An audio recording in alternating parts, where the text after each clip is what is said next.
This podcast is meant for general health information and is not meant to override any medical advice. All questions will be screened and not contain any personal information.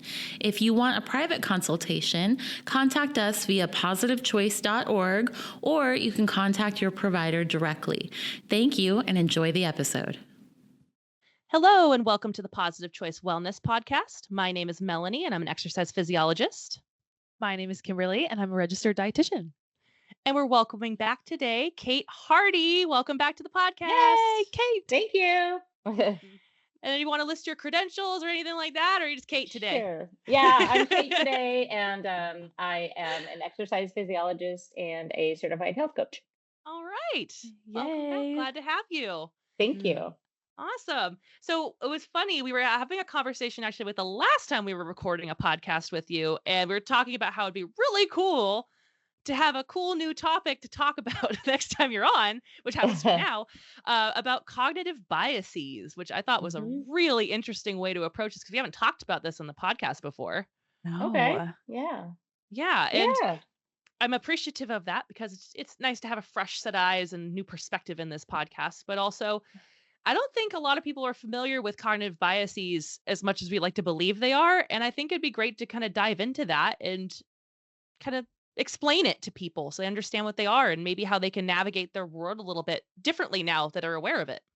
Okay. Yes. Love that. Okay. Well, a cognitive bias is a systematic thought process caused by the tendencies of our brains to simplify information processing through a filter of personal experiences. Okay. And there are a number of biases that I'd like to describe, if that's okay. Yeah. Okay, so the first one is called an anchoring bias. And this allows one to rely heavily on the first piece of information learned about a topic. So, for example, if you are out shopping and you want to buy this blouse, and you find the blouse that you want to buy, and you look at the price tag, and you love the blouse, and you look at the price tag, and it's $130, and you're like, oh. So maybe I don't love the blouse that much. But then you see that you're at the sale rack and it's 40% off. And so then you realize you could save $52. And now the blouse is only $78. And all of a sudden, the blouse seems like you really like it again. And and now you're going to buy the blouse. And, this is a really great marketing trick. Marketers do this all the time, is they write down a false price for a product, and then they cross it off and replace that with a lower price, and then the consumer happily buys their bargain purchase. Excuse me. There's whole stores that do that, right? Oh, yeah. Exactly. Well, I can think of a few online retailers that do that too, actually. Totally. And how often do we fall for it? Like all the time. Oh gosh, I'm a sucker for it for sure. I think I guess I'm a little bit more acutely aware because I don't like to. For me, I guess I'm like justice. I'm like, no, you're wrong, you're a liar. So for me, I guess I'm more acutely aware of that now. So I'm very hesitant to buy things, and I'll look at like price history and be like, is this really the cheapest, or are they lying to me? But maybe just because I want to get my money's worth. So maybe that's just me, but I definitely did used to do that. See, it's because you're a smart consumer. Now, those of us who are like me, I'm like, ooh, that's a savings. Cool. I just got bitter. I just got really bitter. Well, it's so much easier to compare prices than it used to be. You can, have little extensions on your Amazon account, and you can see where or other online stores or selling stuff for a different price. But we didn't used to be able to do that. No. Anyway. So that's the anchoring bias. Yeah. Okay. Cool. Yeah. And then there's availability heuristic bias. And this is based on information most readily available, including one's past experience. And so one is drawing on, what their past experience is to make a conclusion. For instance, if we think about the 1990s when the high-fat diets were believed to lead to obesity. Do you guys remember that? Oh, yeah. Yeah. Okay. Oh, Okay. yeah. Well, I was a child of that time. My mom was very on board. Yep. Mm-hmm. Oh, Well, okay. yeah, I've got a few years on you, so I might remember that even. I was in I the Yeah. just know I field had at to that eat that time. food, so I remember it. Yeah, yeah. And so people thought, well, if fat makes you fat, so Mhm. I'll get the low fat, non-fat version, Mhm. low fat or fat-free ice cream and the fat-free cheese. Yep. And do you guys remember that? Mhm. Yeah. Yeah, and Yeah. horrible stuff, all of it was horrible stuff. And people just believed that they could eat that, Mhm. without abandon, and Mhm. they couldn't get fat if they weren't eating fat. Mhm. And there's an anchoring bias here too, because if you were paying attention to nutrition and diet news during that time, we just couldn't accept that it was excess calories that were causing us to be fat. Mhm. And it had to be the fat that was making us fat. Which I do And believe so the sugar industry was involved with that, like, I quite a bit, believe that's probably actually. true. They paid off Yeah. some researchers to falsify a lot of data at that time and lie about some research findings.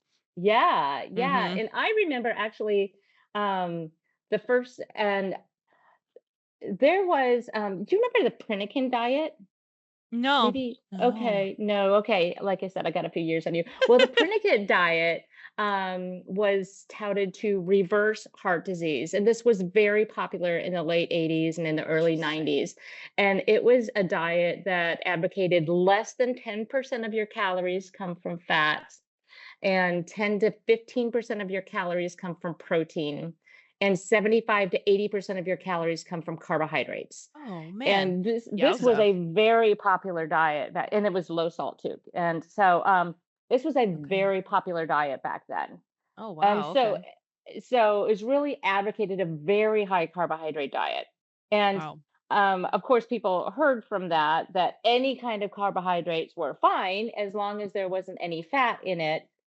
And I Right. remember the first time I heard, I was sitting in a fitness conference, an ACSM conference actually, Mhm. and the speaker was telling us how too many carbohydrates in your diet are not good and lead to obesity. And all of us just kind of looked at each other and we're like, "Wow, we're running out of things to eat."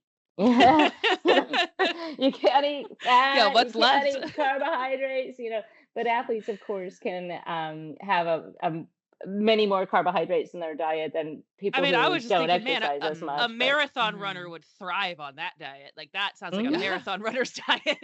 Well, Absolutely. that's true. And so in the fitness industry, many of us were athletes, or at least worked out quite regularly and maybe Mhm. obsessively. And so we were eating a high carbohydrate diet, and it was really working for us because we Yeah. had all the energy we needed. And because of our high exercise output, we weren't overweight.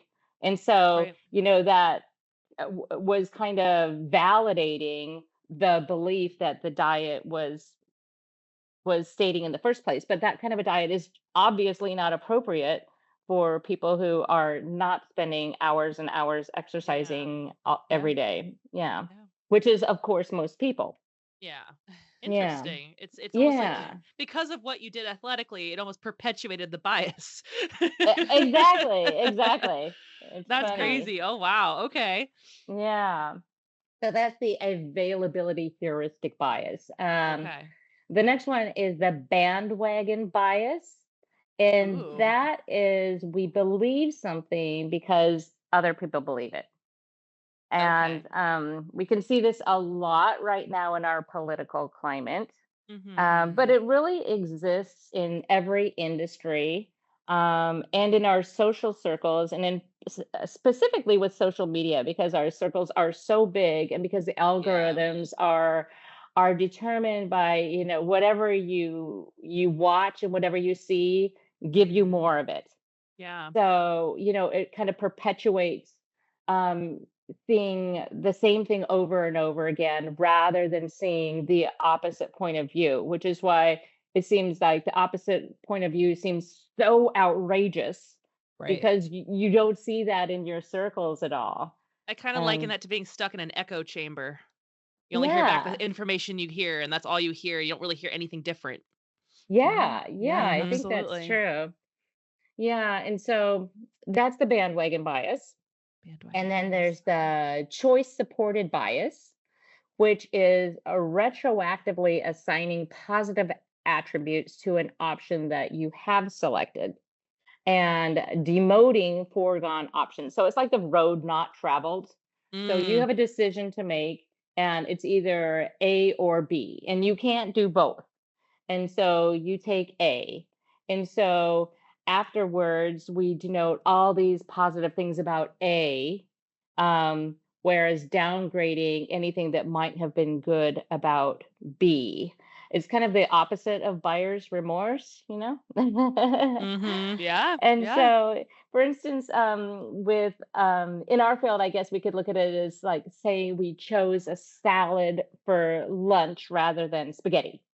And Mhm. so we can afterwards we accentuate the positives, like that we got lots of good nutrients into our body and that we saved some calories, maybe some money. And so we're feeling good about that. Whereas downplaying the negative, like the fact that you're still hungry.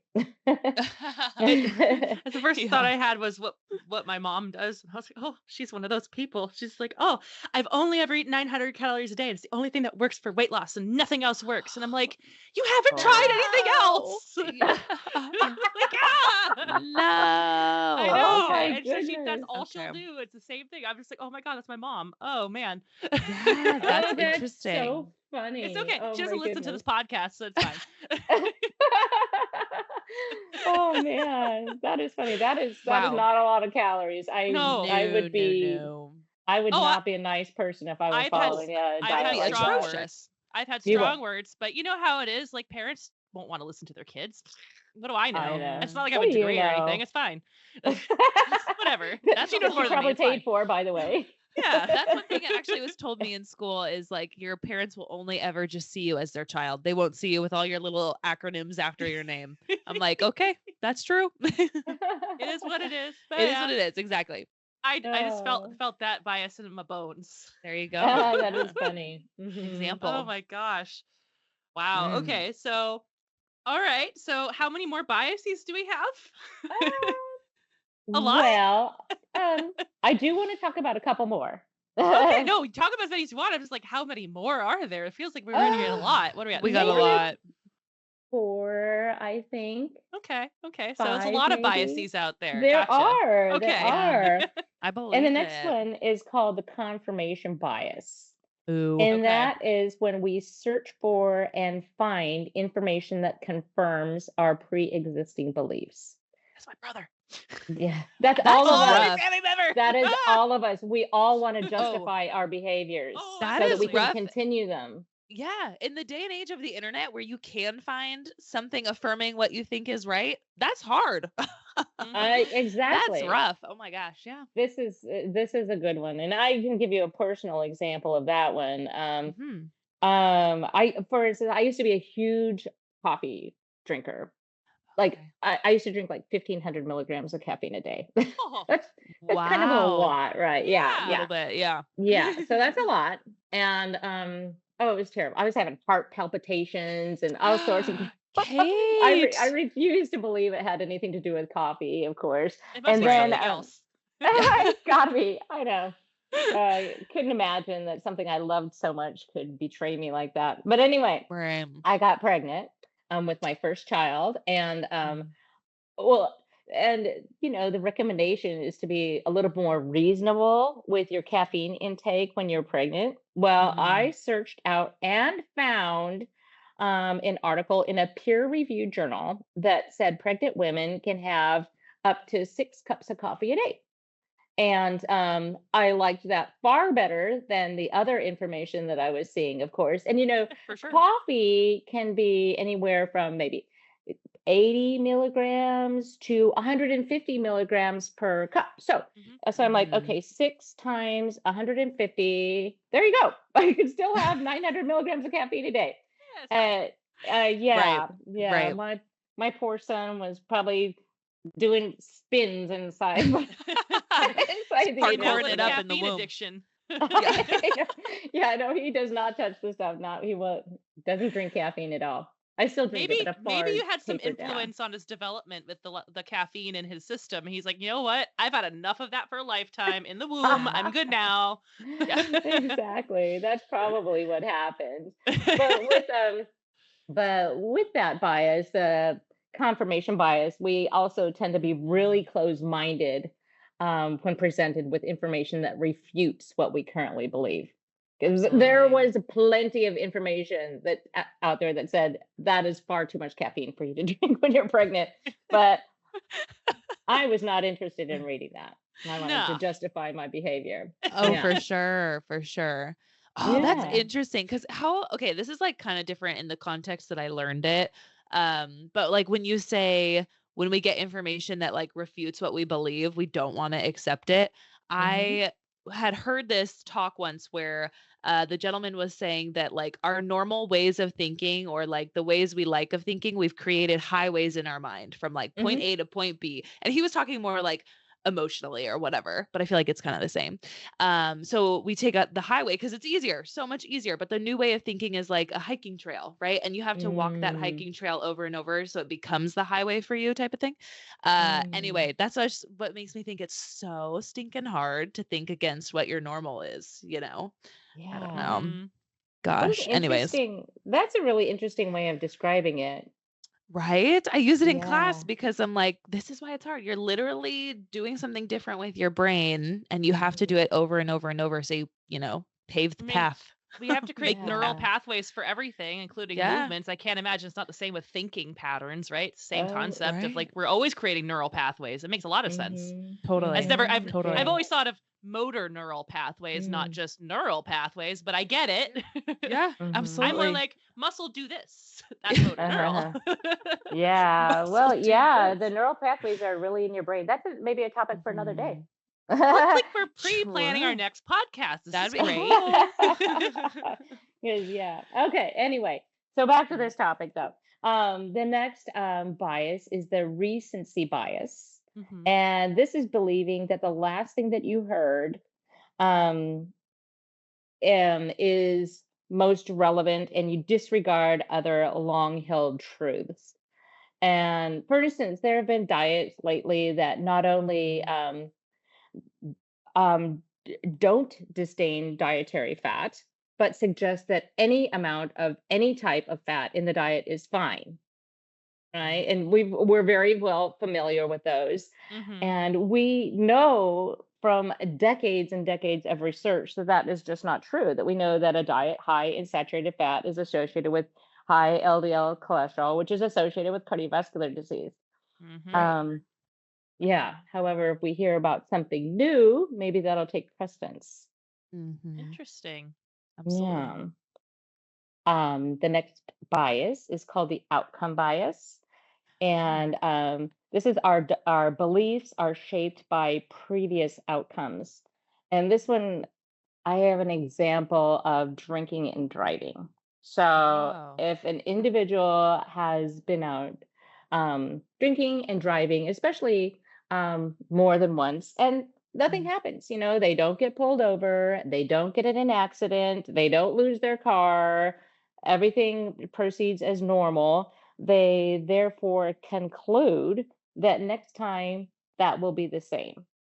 That's Oh. obviously a very dangerous belief.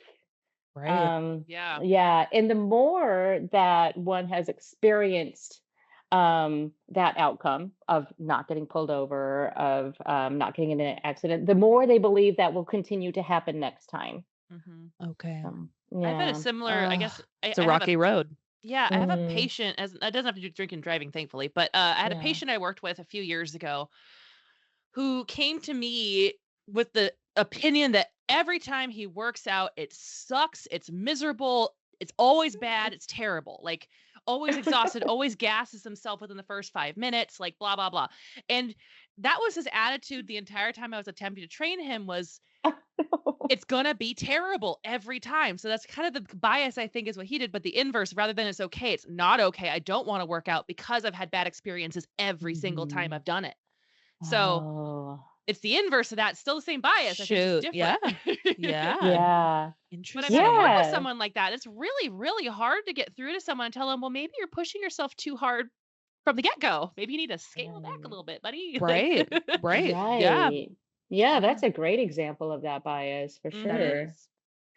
And then the last bias I want to talk to you about is the publication bias, and that's in regards to journalism, magazines, journals, the news, whatever. They need readers and they need viewers, and if Mm. they keep publishing things that are well established and they're not novel and they're not new, then nobody is going to want to read it. Yeah. Right. Because it's like you see some magazine in the on the at the grocery checkout that says something like, well, duh, yeah, of course, I've known that for a long time. Why would you read that article? So Yeah. it has to have Yeah. something novel and new in order for someone to be interested in even reading it or viewing it or whatever. So uh, um, a publisher may be biased to select an article that says something different than the Mhm. well Yeah. established understanding in the field. Yeah. And that could lead to Yeah. trouble too, especially with media posting catchy headlines that maybe has wrong information in it, but it's new, so it's different. But then, wasn't it an Mhm. article that came out a few years ago where they said like fruit isn't, you don't need to eat fruit or vegetables to lose weight. Like you don't have to do that. And like everyone took that and like ran with like, oh yeah, I don't eat healthy. Yeah. And it's like, that's not what they were saying if you actually read the research study. Oh But that was one my of those. I remember gosh. we had a meeting where we had to do a research here, and someone was talking about the article had come out, and the media is spinning it, and we're like, "Uh oh, got to do some damage control." Oh, that's Yeah, crazy. the media is That's good at crazy. spinning things, and Oh yeah. Oh yeah. Yep. It's true. yeah, making It's it really more true. interesting. Or it could just be that perhaps the reporter doesn't really understand the information all that Probably a well. combination of things. I would Hmm. be willing to bet, Hmm. but That's either probably way, true. sounds like biases can be a little problematic. That's what I'm hearing. Yeah, yeah, but I think they're less problematic if we're aware of them. Okay. And Agreed. Yes. yeah, I wanted to talk about something called cognitive dissonance, if that's okay. Yeah. So, cognitive dissonance was a term coined by an American psychologist, I'm sorry, named Leon Fessinger. And he believed that the more fiercely we held on to a belief, the more resistance we would have to letting go of a belief, if that makes Mm. sense. Hmm. And he believed this so strongly that he embedded himself into a cult in 1954. This was in Chicago, and the cult was called the Seekers. And this cult believed that the world was going to end on December 21st, 1954, and the world was going to end by a great flood. Mm. However, their people in their cult called the Seekers, they were going to be rescued before the flood hit, as they were going to be rescued by a UFO. Aliens were going to come down and take them up into outer space, where I guess they would, continue to populate another planet or something. I don't know what they Yeah. actually concluded after that, but they had this very strong held belief, and they isolated themselves and they gave away all their possessions. Many of them lost friends. They left their families, and they were there ready to go up into outer space at noon on the specified day. And um, guess what? The clock struck 12, and they were still on planet Earth. Huh. Interesting. Yeah. Yeah, I'm guessing that you know that aliens didn't come down and rescue the Seekers. Is that right, Melanie, by your Sure response? sounds like it. And so what happened was, initially, the response was, "Oh, well, that clock is slow, so they're still coming. The clock is just slow." And then, the clock was apparently not slow. After a while, they accepted it's not the clock that was slow, but maybe it was the next day, and they were making excuses as to why the aliens hadn't come yet. Mhm. And um, so what finally happened is those that held the belief less strongly, they all put on their shoes and put their tail between their legs and went back home. And but those who really held the belief very fervently and they had given up everything, Dr. Fessinger spoke specifically about a physician in the group. I mean, these were well-educated people that Yeah. had been convinced of this, and Mhm. he had given up so much Mhm. for this belief that he couldn't let it go. He'd given up his friends. He'd quit his job. He brought his family to this place where they were all going to go up into outer space, and he just continued to believe that it was going to happen. It just hadn't happened yet. And so anyway, this is how Dr. Fessinger actually confirmed his theory was Uh, with that specific experiment. yeah. That's so interesting. I Isn't that mean, neat? as someone who is a fervent watcher of cult documentaries, I am like, I am Melanie's like, oh yeah, I know that one. next to murder mysteries. I'm up there with cult documentaries. I love to watch it, and so it is interesting though, because in a lot of those documentaries, they do interview people who are no longer in the cult, but still really believe what they were believing in the cult still to this day, and it's like it's still a thing, and it Wow. makes a lot of sense. Mm, The cognitive dissonance around it, or mhm, I'm sure it's a multitude of things more than just that, but it's just interesting to see like the cult's disbanded, doesn't even exist anymore, but they still believe, right? Yeah. mhm, mhm. Wow.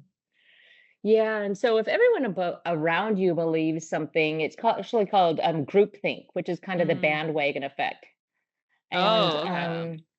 but with science, the whole purpose is to challenge our current belief. So we have Mhm. to maybe Right. we have a hypothesis around something. Let's take the low fat diet. Say, okay, well, Americans are eating more fast food than they used to. This is in the 80s and the 90s. They're eating more fast food than they used to, and the American population, the average BMI is increasing. So I'm going to guess or hypothesize that the reason for that is they're eating too much fat. Okay. Mhm. So, well, maybe that's true, but maybe that's not true.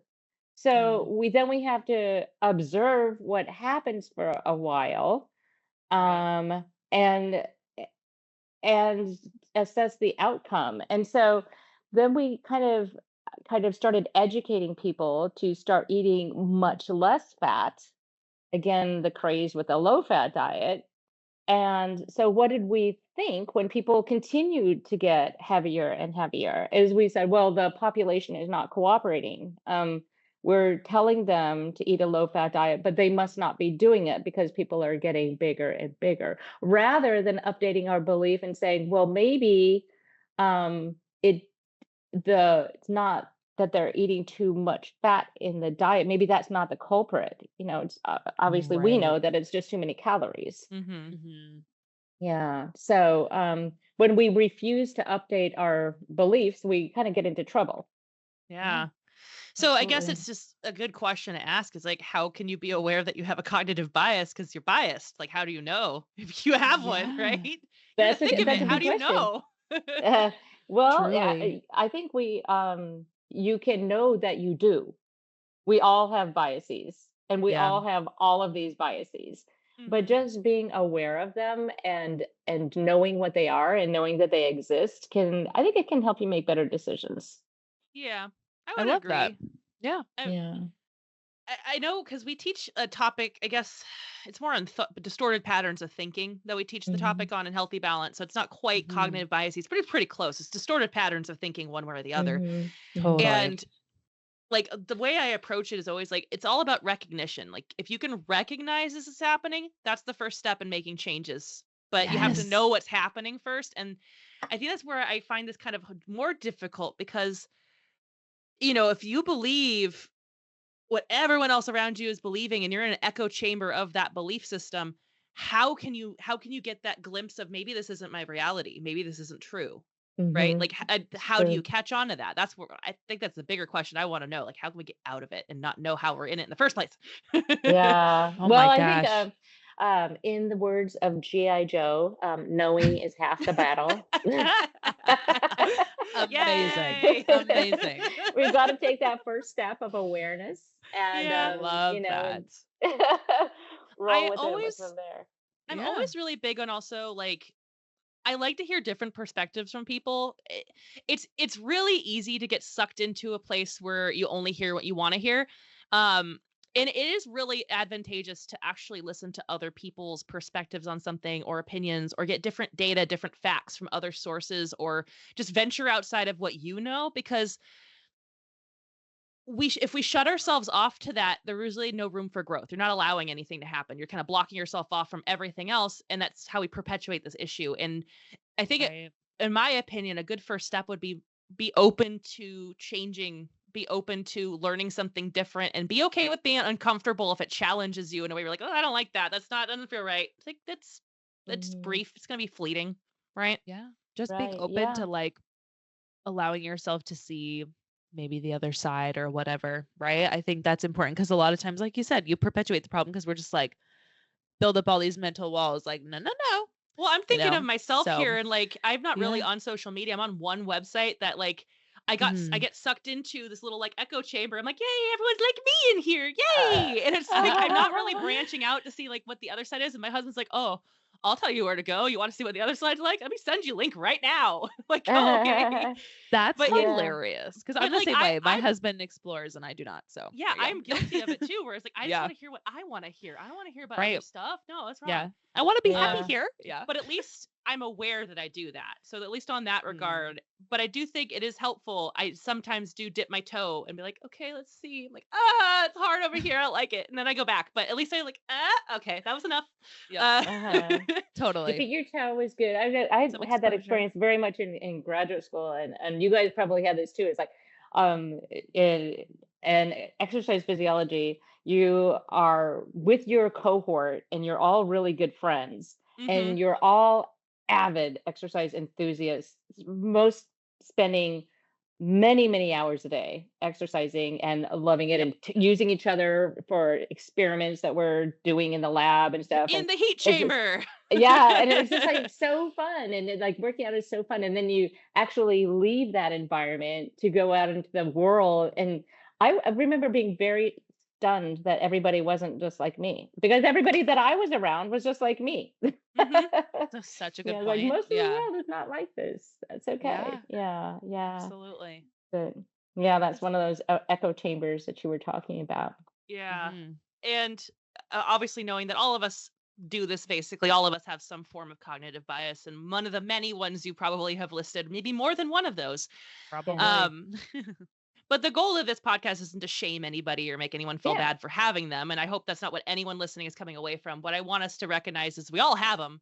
It's a matter of being Right. aware that you have them. And if you're Mhm. aware, that's the first step in not necessarily changing your belief system or structure, but maybe at least being aware that there are other answers besides the one that, you came up with or have as your base, Mhm. thing. I love that. And I think it's important too, especially just like in how everyone handles things today, to be like full of grace or like soft to people who are not believing the same as you or what your bias is or whatever. But I think it's Mhm. okay to be like gentle towards people who, I don't know. It's Who just okay have to be who have the nice. opposite idea. Yeah, Right. Yes. absolutely. Or who are you Exactly. presenting you with information that you want to refute? It's Yes. Yes. maybe look at it.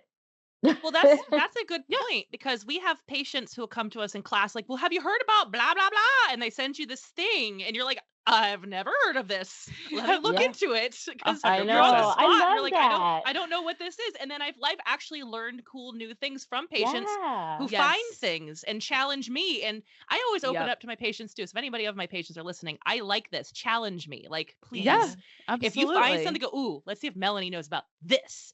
Yeah. I look into stuff. I really do. If you send me things, go look at this stuff. What do you think about that? Like I will look into it, make sure, is it reputable? Like is the study well done? What are the results or whatever it is you're sending me? I do my Yeah. due diligence on it. And sometimes I've changed my tune on things because Yeah. of something a patient's told me. It just depends, you know? I Yeah. love that. I love that. Because there's the field that we're in, there's no way that we know everything that is No. out there with it. So I Oh, and love it And that. keeps changing. It keeps Uh, changing. as There's it's a always as more to living, to breathing quote, learn. organism that yes, keeps as to changing. quote Kimberly, it's an ever-evolving organism. So Yes, it's truly. but yeah, I mean, fitness thankfully I think is a little bit less so. But Right. still has changes that occur. I mean, Oh, heck, I absolutely. still teach people that you need to stretch after your workout, Hmm. and you can do dynamic stretching before, but not static stretching. Don't hold your stretches before. So if anyone's listening to this, like, what? Right. Yeah, exactly. That was like the last thing you heard about it. That's your bias right there. Yep, you learned that sometime in the Yes. 80s or 90s. I get that in Yep. almost every class where I'm like reading the page in the book on in Healthy Balance on stretching and how you should not stretch cold muscles, and people are like, "Isn't stretching the warm up?" You know. Anyways, Nope. I love that. Yeah. Well, Yeah. I'm Well, they so learned that in junior high, elementary school, because yeah. their PE coach took them out doing that. Yeah. Yeah, Mhm. yeah, And they learned absolutely. it when they were in school when it was right Yeah. then, but that's changed. But if you have a coach who learned their stuff back in the Hmm. 70s, 80s, or 90s, they're not going to have that same, the new information Yeah. is not going to be unless they go actively seeking it, they're going to be Yeah. using what information they have, right? Right, Yeah. right.